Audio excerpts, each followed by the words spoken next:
everyone, my name is Tiffany. Welcome back, or welcome if you've never been here before, and welcome to my wrap up of what I've been reading for the month of May.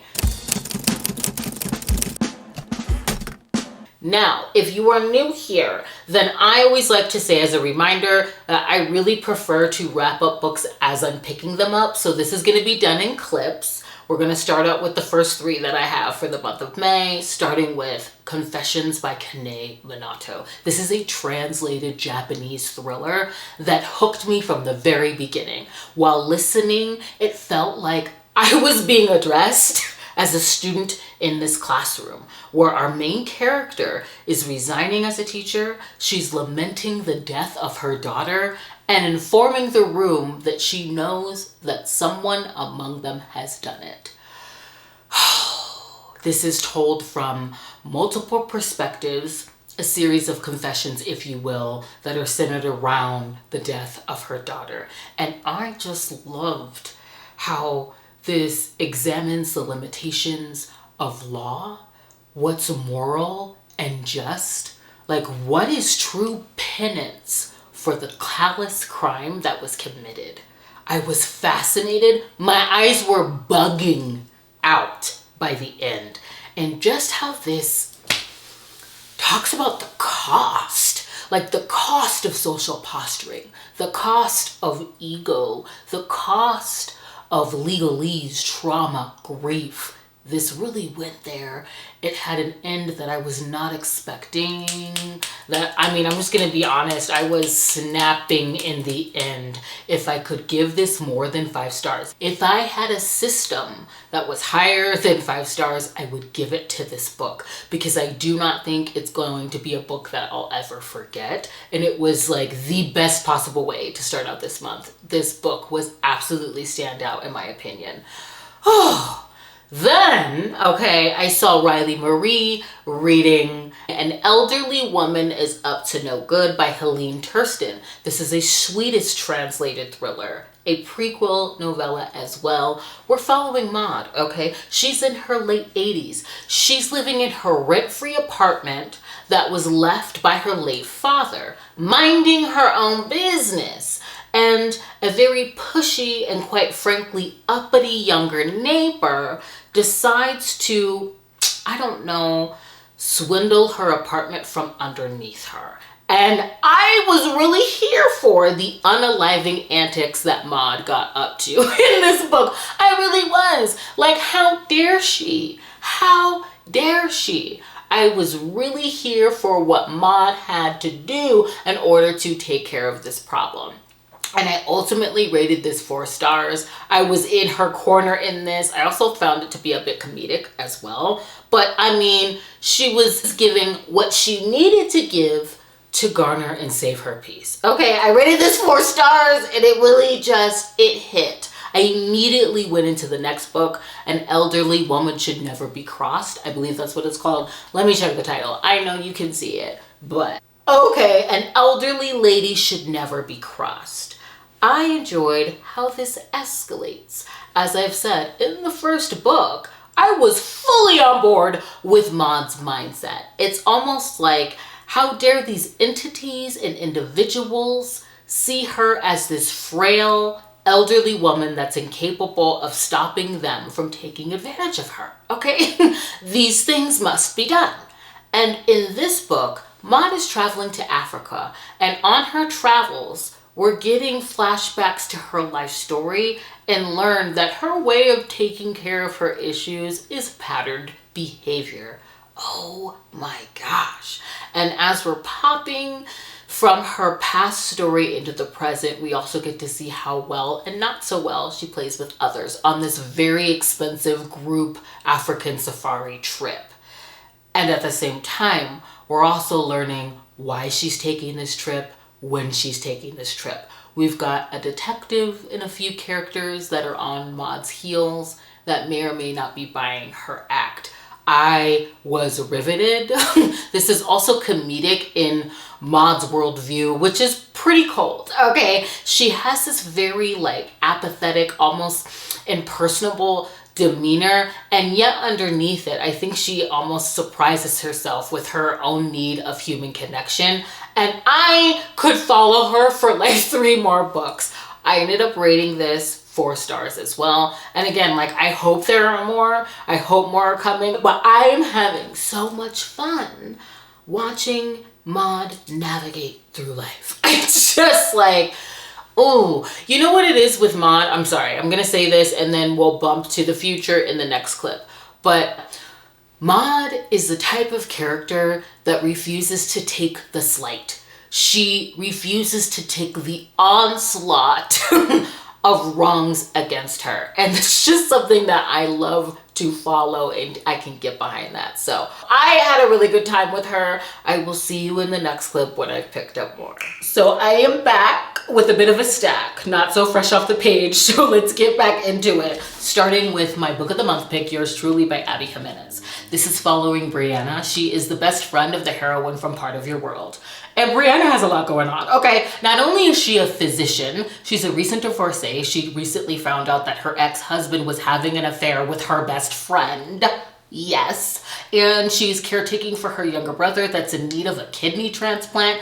Due to the events of the last book, she's up for a promotion at work. Yet her boss thinks that the new doctor on staff should be put up for consideration for her promotion. After all of the work that she's put in, the friendships that she's forged, and after 48 hours, Dr. Jacob has already been dubbed Dr. Death. So needless to say, she's not really his biggest fan at the beginning of this book. And I love that he breaks the tension between them by sending her a letter and disclosing his social anxiety and how he uses writing to combat that. And they start out this really beautiful pen pal relationship. The letters are so candid and comedic. And we learn through them that Jacob is at this hospital because he's dealing with the fact that his fiance was cheating on him with his brother, and now they're getting married. So he definitely doesn't want to be on staff where they are. And this also turns into a bit of a fake dating situation because Jacob would still like to support his brother by going to the wedding despite who the bride is. And I just loved the anxiety representation on the page, but there is a trigger warning for that because it's pretty heavy. Like, he does have a panic attack on the page. All of the struggles that her brother is facing, being that he is in need of a transplant, as well as Brianna's just trauma. Oh, they were some really heavy topics within this book, but there were also just beautiful moments. I loved the way that Jacob showed up for her and thought of her. There was such a beautiful quote in this book. I remember filming that, so I'll probably insert that for you here because I just thought it was really exemplar of the kind of hero that he is, and fairly early on into the book while they're in their pen pal relationship. I am obsessed with Jacob's just thoughtful acts of tribute, so we're commemorating this quote. I'm not Zach Weber, but I have to. I'd been watching Schitt's Creek because Brianna had mentioned it on our phone call the other day, and I wanted to understand her references. I wanted to have things in common with her. I wanted to try the things she liked. It was a small, invisible gesture of friendship from me, something she'd likely never even fully appreciate because she didn't know the effort that came with it. She'd just think I'd watch the same popular show she does, and that would be it. This was me making space for her, even though she would never know it. My way of saying thank you for her friendship, even if it was too quiet to hear. Jacob. I honestly just fell for Jacob, and I ultimately rated this 4.5 stars. There were some elements within the third act that I really kind of had to sit and push back on myself and ask why it was so easy for me to hold space for Jacob's anxiety and not so much for Brianna's hardship in terms of her trauma and her issues with abandonment and her trust in men. Ultimately, I found that the third act within Part of Your World was my favorite over this one. So this is 4.5 stars. I highly recommend it. I had such a good time. I just think that the letters were absolutely beautiful. Then I read Comfort Me with Apples by Catherynne M. Vellante. I hope I'm saying that right. I got this recommendation through the Escape The Readathon that's been happening all month, and there is a tab within the Discord where everyone's sharing their favorites. And I don't even know what to call this. I listened to it and the audiobook sounded like I was being ushered into my new luxury home by way of a driving tour, and I was listening to all of the homeowners association rules that I'd need to follow in order to stay at this property. It was very idyllic and calming in the beginning. There's plush greenery, and the rules feel pretty standard, and they're also woven throughout the story, and they increasingly become more strict. And nothing seems really amiss until I got the beginning of the main character's morning, where it's very Disney princess meets Stepford Wives. It's whimsical, there's some fantasy elements within this, and she's living a very sacrificial life towards her husband. And he's away a lot, and everything seems to be in a tribute to him. And very early on, I couldn't believe that I wasn't understanding what kind of retelling this is. A horrific one, I will say. And everything seems perfect in her world until she finds something in her home that shouldn't be there. And when she starts asking questions, the answer to those creates, some problems. And I just thought that this was a very smart, horrific, and creepy, almost cringe retelling of a very aged-old story that we all know. And I honestly was kicking myself because I cannot believe that it took me so long to figure out what this was, but I just found it fascinating and a bit chilling. And so I'm not gonna reveal what this is a retelling of. I will leave that for you. I ultimately rated this 3.5 stars. It was short, and I don't think that the brevity hurt this. I just think there's like one scene that I wish could have been used a little bit differently, but overall, like, this was more like fantasy, mystery, thriller. I had a really good time with it, and I'm intrigued to pick up more like this. I just thought it was really clever. Wow. Anyway, moving on. Fourth Wing by Rebecca Yarros. I pre-ordered this. I wanted the beautiful sprayed edges. I have to thank Christy from Christy Reads a Lot for getting me in the know. I would be nowhere without my bookish friends. I swear they know everything. So I got this beautiful copy a little bit late because I started with the audiobook. And I want to give a primer before I share my thoughts on this book, which is something that I shared on Instagram while I was reading it, because this is marketed as an adult romance. And for me and my reading tastes, I felt like this was skewing younger. This really read like a coming of age story. It's very character driven, and it has slow burn romance elements, being that the romance really doesn't pick up in this book until the third act.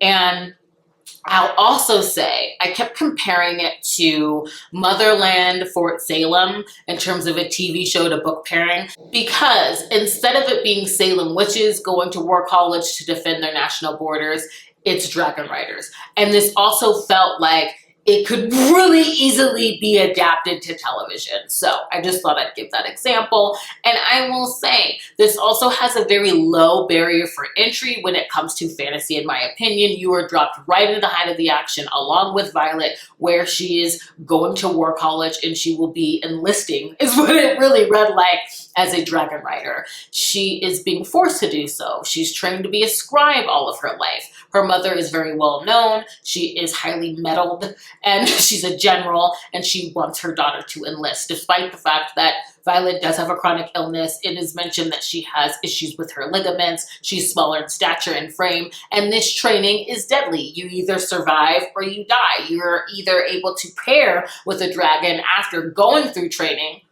or you die. And so the stakes are pretty high in this world. And I ultimately rated this 4 stars. I found it incredibly consumable. I was just along for the ride. I really went into this with no expectations. This is my first Rebecca Yarros, despite the fact that Carrie from Book for Romance has been trying to get me to pick her up for so long now. And I loved the dragons. But I will say that this is character driven. This is Violet's journey through War College. And there's some, beats within the middle of this, because we are training and We're in college. I loved the third act. There is an incredible battle in this book. And as I've said, you know, the romance doesn't really pick up until the third act. And this does end on a cliffhanger. I had so much fun with this. I didn't want to put it down. I loved the dragons in this world. I'll definitely be picking up book 2. So those are my thoughts on this. And oh, I'm here for it. All right, Rebecca. Anyway, I'm sorry. Next, I got into Gravity by Tal Bauer. I had to. This is an hockey romance, and we're following Bryce, who's French-Canadian. I love that he's from a small town in Quebec. There's French on the page. This is a hockey romance where the sport is talked about in the book. I loved the descriptions of that. It's very much a part of Bryce's identity. He is the captain of his team and he's determined to get them to the Stanley Cup. And in this book, he gets invited to play at the NHL All-Stars in Vegas. And that is where he meets Hunter. They're playing on the same team. Hunter is basically meeting his idol in Bryce and cannot believe that Bryce even knows who he is. He hasn't been in the league long. He's not on a winning team. And oh, it's just kind of like a whirlwind weekend together. And I love the sort of things that they're doing together in Vegas. They're not on the strip, but they're out in nature at Red Rock and really spending genuine time together. The connection is immensely felt to the point where Bryce makes a move and he's rejected by Hunter, and it sort of sends him on a downward spiral when it comes to his game.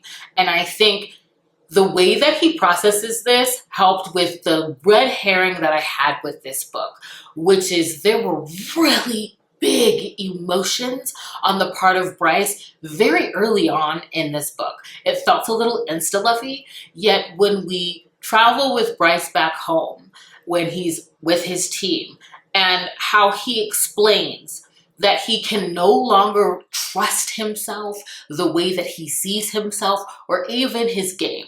Because, and I'm not going to get the quote right, but I just love the moment where he basically says within his POV, which is, if he mapped all of his dreams onto Hunter after one touch and misread the moment, how much more is he misreading in his life? I just felt like that was incredibly relatable. And, you know, this is a romance, forced proximity situation. Of course, Hunter gets drafted onto his team and they have to work together. And I just felt like this was such a beautiful, you know, gay awakening, you know, story too on the part of Hunter. And the sneaking around, the explorative steam, and a third act that really broke me. I was not expecting that. I love Tal Bauer's writing. It's just absolutely stunning to me. Okay, it just gives me the feel. So I rated this 4.5 stars and I absolutely loved it. I cannot wait to pick up more from him. Oh my gosh. After that, I read a, quite frankly, favorite of the month, spoiler alert here, and that's Slaying the Vampire Conqueror by Carissa Broadbent. I do plan on reading the other books within her Crowns of Nyaxia world, but I did start with this one. And we're following Selena, who has sacrificed her sight and life to a goddess that found her in dire constraints as a child.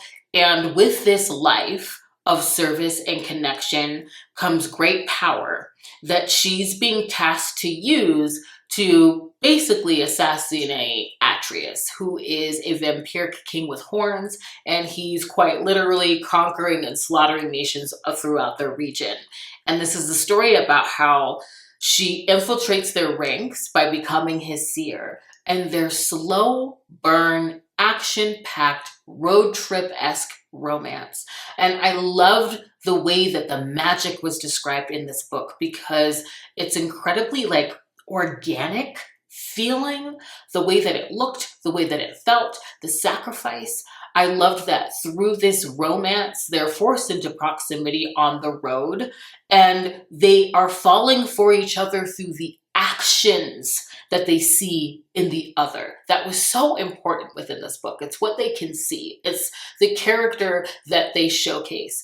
And she's really caught in between her allegiance to the goddess, her coven, her sisters, the oath that she has made to them, and the man that she is coming to know, because Atreus is seen as a ruthless tyrant. He is lethal. He is fiercely powerful, but he also has such a big heart for his people. And she sees that through his actions that make her question her initial oath. I absolutely loved this. This is a standout romance to me. Oh my gosh, I cannot wait to read more from her within this world. Ooh, this is gonna be a favorite of the month. Did I say that already? After that, is it a video of mine if my camera is not dying? I apologize for an abrupt cut, but moving on. The Writing Retreat by Juliette Bartz. This is a thriller, and we're following Alex, who is now on the outs of the writing scene within New York after having a really long-standing case of writer's block due to a very hard friendship breakup. And at the beginning of this book, we get to see the toll of that rift because the friend group chose and they didn't choose her. And also she's attending the celebration of her ex-best friend's book getting published, just to throw more salt onto the wound. Yet things are looking up because she gets chosen as one of the few to join this writing retreat that's being put on by a very famous feminist horror writer, and the writing retreat will be hosted at her home in upstate New York. I'm gonna come out and say just right now, I ended up rating this 2 stars. And that is because I don't mind an unlikable character if they're making interesting choices. At first, I was really drawn in by the atmosphere. I mean, they're at this, old estate with all of its history. We're getting snowed in vibes. And I really liked Rosa, the famous author that's hosting them, because she was unhinged, okay? I liked Rosa in this book.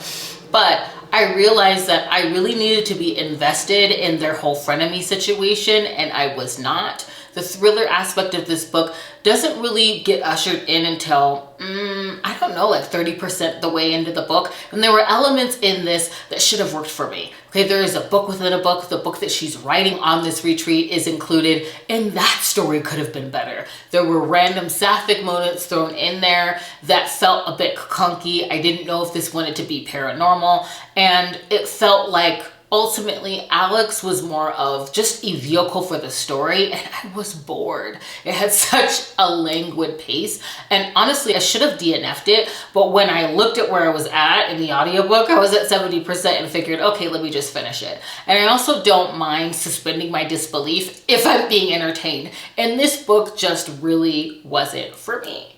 It wasn't for me, to put it lightly. So I rated this 2 stars, and I'm just gonna continue on my thriller journey, honing in on what I'm looking for and what works for me. Frenemies, not really so much. Maybe, I mean, a messy friendship I can get down with, but this just didn't work for me. The hype didn't cast onto me with this one. Next, thankfully, I was led to Goal by Alexandria House. I got this recommendation from Kate for the Book of Kate here on BookTube. I love her so much. All I needed to know, okay, was that Jacoby Diem was narrating. That man can whisper in my ear whenever he wants to. His voice is just so luxe. It's so luxe. This is a Black hockey nanny romance where we're following Malik. And at the beginning of this book, we are at his engagement party with his very long-standing girlfriend. I think it's been like 7 to 10 years. And it's at this party that he finds out of his father's death, who he was estranged from, and that he is now getting guardianship of his half siblings, and him stepping up to the plate in order to adopt them really showcases, the relationship that he's had with Tasha. This also starts out with a very gut punch of a prologue where we learn why he was estranged from his father and where he got his just love of hockey, how hockey saved him. And also, we learned that Tasha is really the first woman and only woman that he's ever been with. Yet, to be honest, Tasha really can't be bothered with these kids. Okay, and so they need a bit of help, which is how Nuri enters the chat. Nuri is a kindergarten teacher who is now trying to switch it up career-wise due to gun violence at her school and the trauma of that. And so you know, Tasha's okay with bringing Nuri on because Nuri has curves and she doesn't see those as a threat. We're dealing with a plus size heroine that deals with Tasha that could have got to the step-in, okay, a lot earlier, in my opinion. Oh my gosh, she handled her with class. And I loved Nuri's kindness and the way that she facilitates Malik forging a true relationship with his siblings. And, you know, those curves that weren't a threat, honey, definitely were. And just the way that she shows up. I love how Malik cares for her. He wants to make sure that all of her needs are met. And they enter into sort of a sexy deal, maybe, you know, a friends with benefit situation that ultimately leads to more. And I liked this. You know, it's a bit insta-lovey. There's an instant intrigue between them. And he does start out in this relationship. And this was really giving like Just Right. If you've ever seen that movie with Queen Latifah and Common, except we're dealing with a nanny situation. So I had a great time with it. I rated it 4 stars. After that, oh yes, I had a hip hopping around in and out of books. I couldn't land on anything. Honestly, I feel like I just couldn't trust myself after not DNFing the writing retreat. I should have DNF'd, okay? And after that, I was spiraling. I was like in and out of 8 books. I mean, I'm in like 5 different books right now. I just didn't trust myself. And I got this recommendation from Cynthia from Kindle After Dark, okay? Obsidian Feathers by Caceres? Let me see. And Caceres, the cover is stunning. This is her debut novel. This is a dark paranormal fantasy that is steeped in indigenous representation when it comes to the lore and the paranormal creatures. I was enthralled by the fantasy elements in this book, and I want more like this when it comes to fantasy. This is following Angie. She has been stripped of all of her agency due to her very overbearing, abusive, and aristocratical mother. She has the job that her mother wants her to have. She is about to marry this man her mother is forcing her to for business. She is literally dying in spirit within this gilded cage until she is led to El Salvador for business, which is where she meets Saul. I mean, he's tall, dark, handsome with a wolfish grin, and he really aims to coax out her fire. He knows that she's his true mate, yet she doesn't remember him and she doesn't remember who she once was. Oh, and his like silver tongue sort of leads to a first date that opens her entire world up to a mystical world of magic and spirits and history. And it was just, the steam is very feral and primal and delicious. And I loved the arc that she goes through in terms of coming into her own and self and taking her rightful place, I will say. I think that this is a standout. I definitely want more indigenous representation in my fantasies. Oh, when you learn what the paranormal creatures are. I just thought that was so cool. So absolutely loved this. And it helped me get out of this, like, I do not want to call it a slump, but I was hip-hopping around, okay? I couldn't land anywhere, and this was my lily pad. Next, I read Warprize by Elizabeth Vaughan. I got this recommendation from Addicted to Romance on Bookstagram. She helped me out because I was looking for Rex, okay? And oh my gosh, I'm so glad that she recommended this book. This is a historical barbarian fantasy. We're following Lara, who is a master healer and princess, where her stepbrother is the king. And their kingdom is at war with barbarian raiders. And at the beginning of this book, it was just her generosity and kindness. It had no bounds. She doesn't think that this war has anything to do with the oath that she made as a master healer. And so she's sneaking off to treat the POWs. And that's what I'm calling it. It's not called that in the book, but that's how I read it as, because their royal guard is basically holding the shoreline because that's where the Firelanders are. And without prejudice, she treats a very high-ranking officer, which later turns into her brother giving her hand in marriage as a sort of treaty to ceasefire. And she believes that she's going to be going into this arrangement with their warlord, who was the high-ranking officer who asks for her hand as his war prize. She's terrified. And her brother is, quite frankly, pure evil and callous. And when she enters into this arrangement with him, it's not what she was expecting. In fact, she has more freedom to roam and treat and to explore than she had under the control of her brother. And I just thought that this was such a sweet romance because of how caring the hero was and also how he saw her kindness. I loved how they both had to sort of navigate through the cultural differences between them, and this had that aspect that I really love in a romance where, yes, they fall for one another.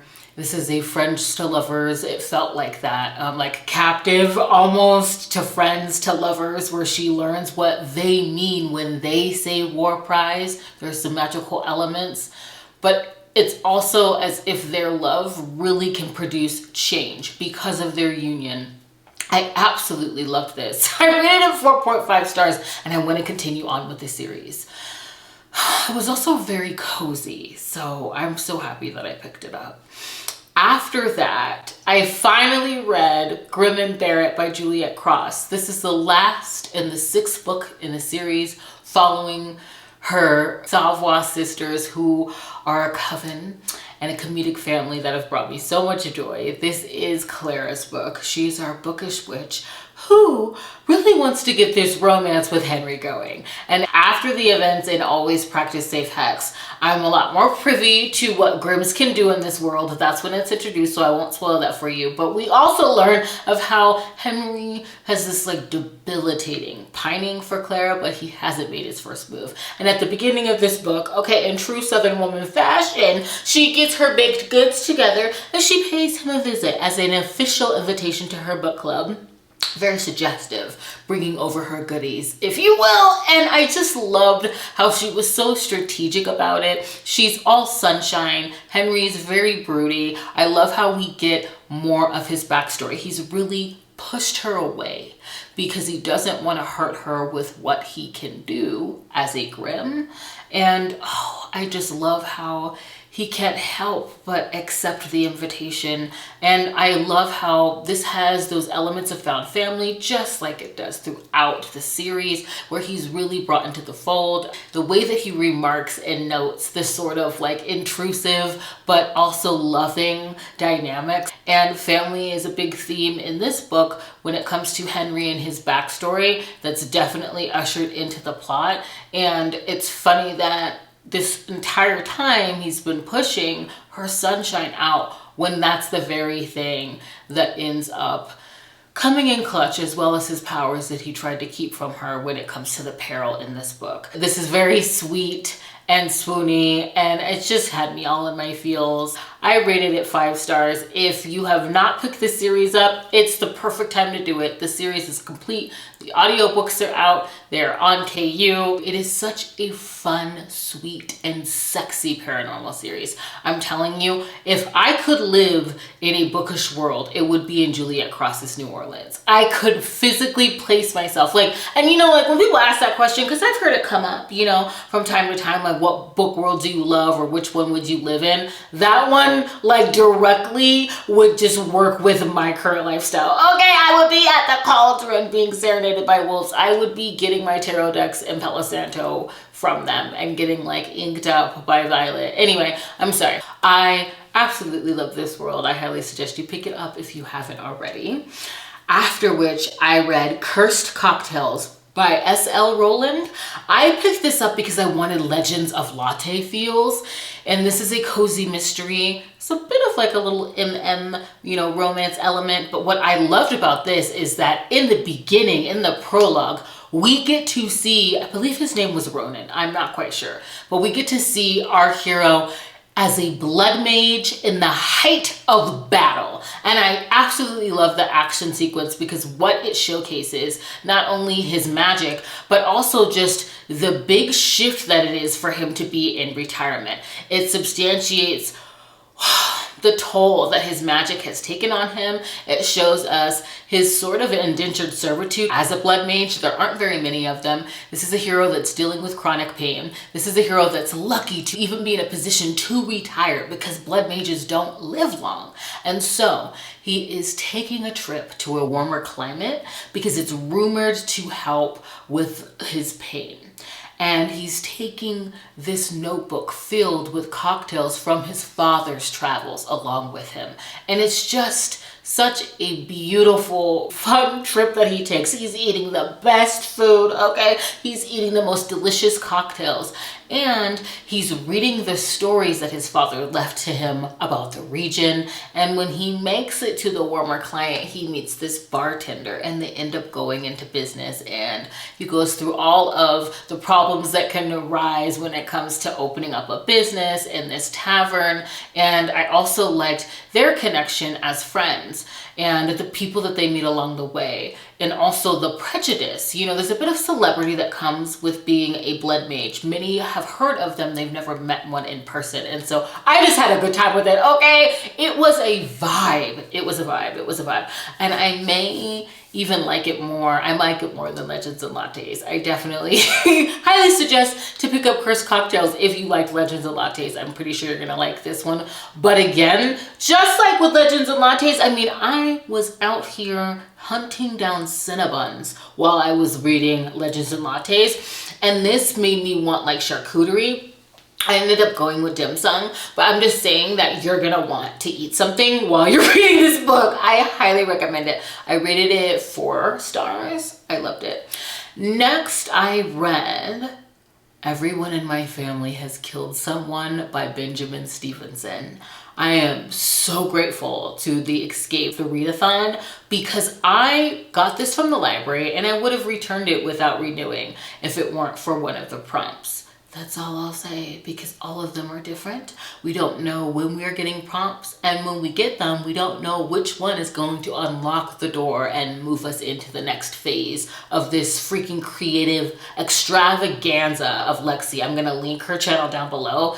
The readathon has been so much fun. It's so creative. I've never been a part of anything like it, and it's just been a good time. So anyway, Everyone in My Family Has Killed Somebody by Benjamin Stevenson. First and foremost, I just thought this was so hilarious in the way in which it's told. I loved how this was incredibly pretentious while poking fun at the conventions of pretentious writing when it came to murder mysteries. From the very beginning, he breaks the fourth wall and addresses you as a reader, telling you that he's not going to fall into the conventions of a murder mystery. In fact, in the very beginning, he tells you when and where every single death is going to occur. He promises to be a reliable narrator, and I just loved this because of the fact that I wasn't expecting the nature of the murders that he is telling.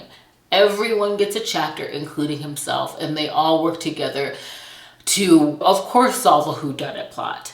And I will say I can definitely see why this has either been made or is going to be made into a TV show. It had Snowden vibes. They're dealing with, you know, a sort of family reunion type of situation at a ski lodge in the middle of the mountains. And that's all I'm gonna say. But I had such a good time with this. The characters, the dark humor, how everything unfolded. I rated this 5 stars. It's gonna be a favorite of the month. Next, I got into Scoundrel and the Satyr King. This is by Clio Evans. It is a part of the Monstrous Ball series that a ton of monster romance writers are writing within. And I love the concept of it, that the sort of rejects and those that have been ruined within human society are sent to the monstrous realm. It's their last shot of hope in securing a match. And our hero Ezra wants nothing to do with his lordship. He wants to live his life of debauchery and in freedom, and because of his rakish reputation, his father is banishing him to the monsters' ball and forcing him to secure a match or he's going to be disowned. And it is there that he meets the Satyr King Pan, who is completely smitten with his haughty and quite frankly rebellious nature. And they enter into a marriage of convenience that, you know, Ezra seemingly fights until he realizes that in marrying Pan, who is a king in the monster realm, he's actually going to be able to garner his freedom. And he also likes to pretend that he doesn't love Pan's delicious control. Pan loves to make him beg, and I absolutely loved this theme within them. I loved this sort of a larger conversation when it came to just society and their separate worlds and prejudice within this world. And I loved that they both got what they needed from each other, so I ended up rating that 4 stars as well. My camera keeps dying, but that's okay. Then I read Unbreakable by Mira Grant. This cover is stunning. This is going down as my second under Sean McGuire's pen name.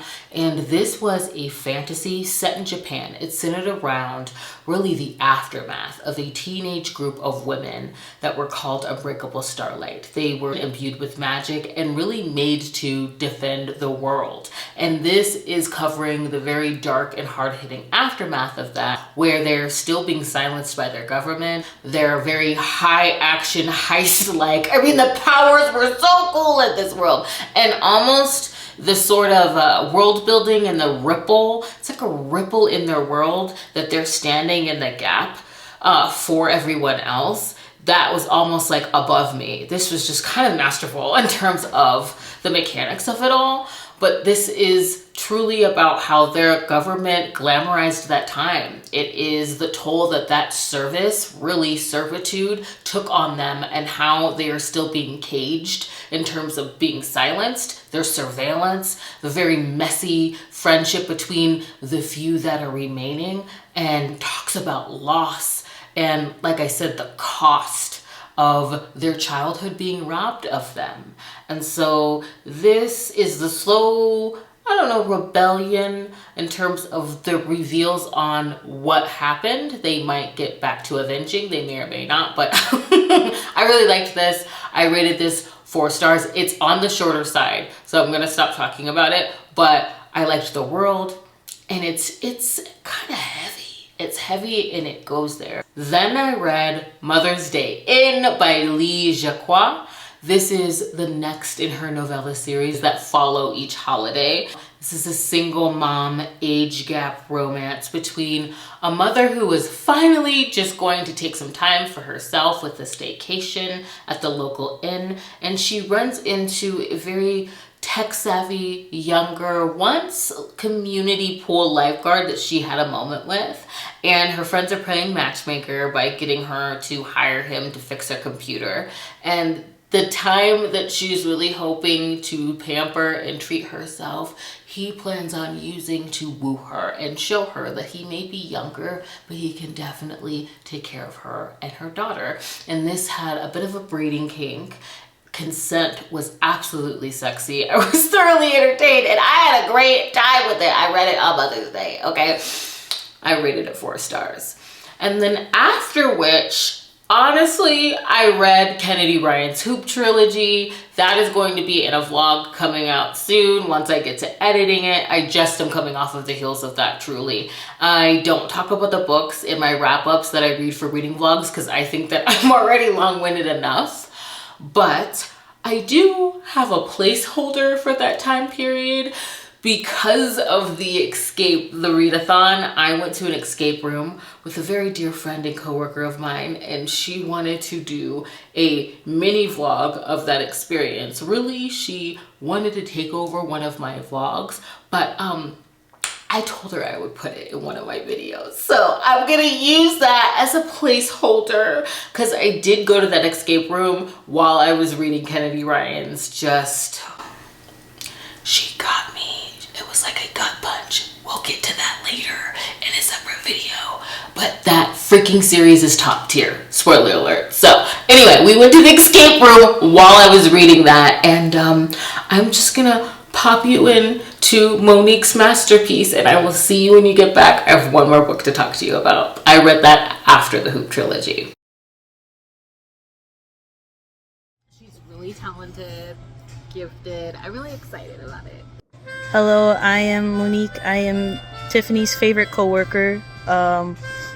Today I will be her cameraman, her assistant, and her editor, and I'll be in charge of this vlog.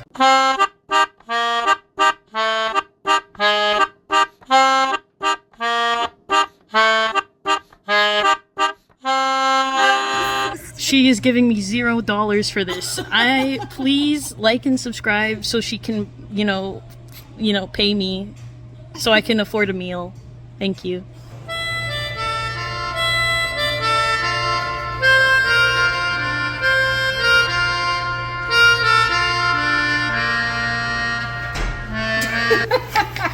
Hi friends, editor Monique here. So we weren't allowed to film in the escape room or take any photos or any proof that we were there, like in the room. So I then proceeded to make a very hyper-realistic animation of exactly what happened in that escape room and how we escaped, because we actually escaped. Thank you.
Hey guys, welcome back. Favorite editor-in-chief here. We just finished eating, and by we, I mean Tiff. Because as I mentioned before, I don't get paid, so I'm really hungry. I'm really hungry right now, and my boss is yelling at me. You can't believe that. No, you can't use it. She's really talented, gifted. I'm really excited about it.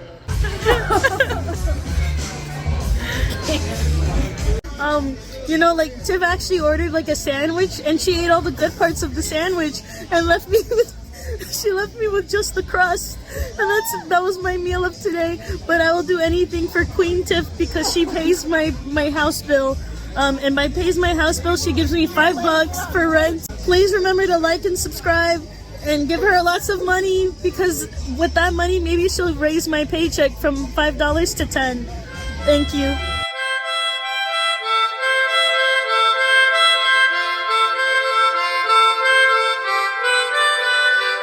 Welcome back. I just watched it myself. I love how supportive my coworkers are of this channel. You've officially met Monique. Thank you so much.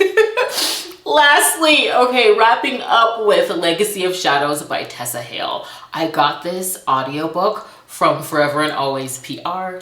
And let me tell you, when I read this, why choose paranormal fantasy? It made me want to be rescued by magical beings. Please come and pick me up, because this starts out with Leighton's loss of her father. We're at his funeral, and like the jovial spirit that she's describing is so incongruent with her mother that is already apparently abusive. And the only person to sort of break up the formality of that day is Colt, her father's best friend's son and her childhood friend. And we cut 8 years later to him rescuing her from the grave living situation that she's in with her mother. And Colt's giving very like gentle, protective, golden retriever, also alpha vibes. And the friend that he brings with him, Ronan, he really read like Damien. I'm sorry if you have not seen Vampire Diaries, but he was so Damien, you know, dark, broody humor to mask his woes, possessive, protective. And so they whisk her away on a private jet, okay, and move her into their mansion. And she is not used to all this finery, okay, not just like the trappings of the home, but the man's, because she also meets Declan, Dash, and Trace, and is wondering and questioning like, where are Colt's parents? What's going on here? What is this budget, and is this really gonna last? And what I really appreciated about this book was we're dealing with 5 different heroes and they all felt distinctly different. And she is slowly building a connection with each of them and can't understand why she's drawn to all of them in a particular way. And she's also trying to navigate her new life at this very elite school with all of these eyes on her because of her attachment to them and all of the secrets, you know, because their lifestyle is giving mob, okay? Their lifestyle is giving dark underbelly that she isn't privy to.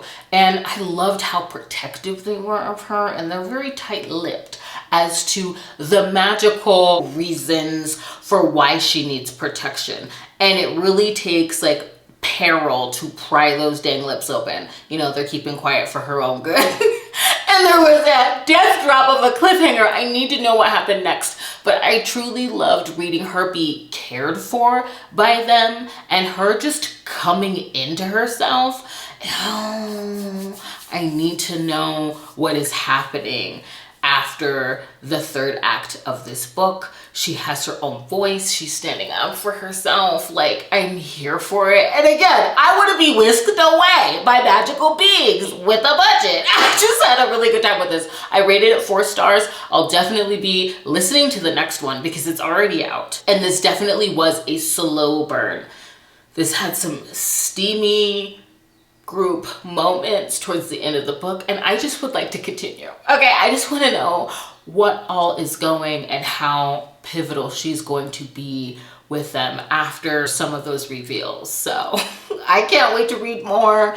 That's where I'm at this point, and I really feel like it's probably safer for me to just wrap this up here since this clip took me so long to do. I know that I have some book club books to get to, so thank you for joining me. Please consider subscribing and sticking around, and I will see you in the next one. Bye.